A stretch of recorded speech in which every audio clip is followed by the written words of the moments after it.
পিউ বসে আছে বারান্দায়। সন্ধ্যার বাতাসে শাড়ির আঁচল উঠছে ধীরে ধীরে। আজও আকাশটা যেন পিউর মনের মতোই মেঘলা, বিষণ্ণ। চারিদিকে এক ধরনের নীরবতা, শুধু দূর থেকে ভেসে আসা সন্ধ্যা আরতির ধ্বনি। 6 মাস হয়ে গেল রোহিত নেই।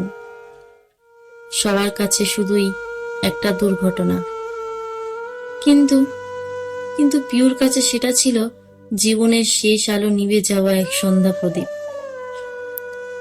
এত হাসি, অভিমান, ভালোবাসা সব থেমে গেছে হঠাৎ।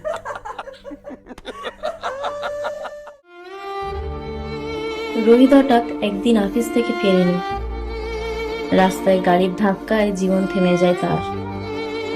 একটা ফোন কল বদলে দিল সবকিছু।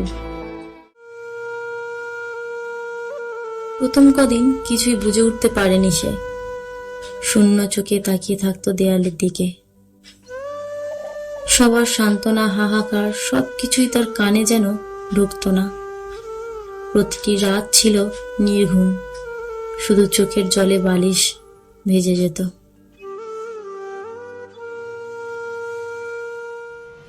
একদিন হঠাৎ রোহিতের ডেস্ক ড্রয়ারে পাওয়া গেল একটি খাম। উপরে লেখা, পিউর জন্য, যদি একদিন আমি না ফিরি। পিউ হঠাৎ দেখে চিঠির খামটা ড্রয়ার থেকে বের করে টেবিলের উপর রেখে পড়তে শুরু করেছিল। যদি কখনো আমি না ফিরি, তুমি কষ্ট পাবে না। জানো তোমাকে কত ভালোবাসি আমি। তুমি কখনো ভেবো না তুমি একা। তোমার হাসিই ছিল আমার সবচেয়ে বড় শক্তি। তোমার চোখে জল আমি কখনো চাইনি। আচ্ছা, যদি থেকে যেতে পারতাম, সব জড়িয়ে রাখতাম। আমার স্বপ্নের অংশ তুমি, বেঁচে থাকা, ভালো থাকা। তুমি তো জানো আমি থাকি তোমার বুকের বাম পাশে, প্রতিটি ধ্বংস আমার স্বপ্নের নিচে। চিঠিটা পড়ে পিউ ভেঙে পড়েছিল। অথচ এই রোহিত ছিল চুপচাপ, কখনো গভীর কিছু বলতো না। কিন্তু সেই মানুষটাই রেখে গেল এমন একটা গভীর অনুভব।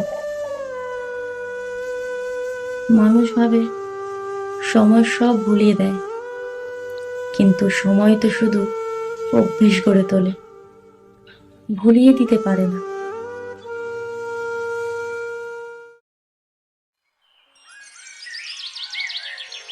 তবুও পিউ এখন চেষ্টা করে রোহিতের স্মৃতিগুলোকে নিয়ে বাঁচার।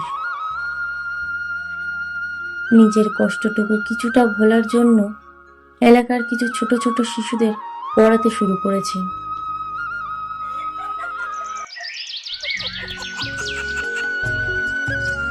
ওদের হাসির মাঝে খোঁজে নিজেকে।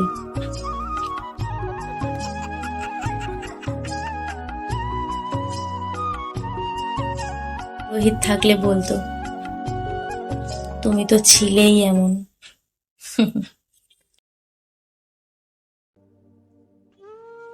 প্রতিদিন রাতে ঘুমানোর আগে সে রোহিতের ছবির সামনে দাঁড়ায়। কিছু বলে না, শুধু তাকিয়ে থাকে, যেন চোখে চোখে বলে ফেলে, আমি বাঁচছি কারণ তুমি বাঁচতে বলেছিলে।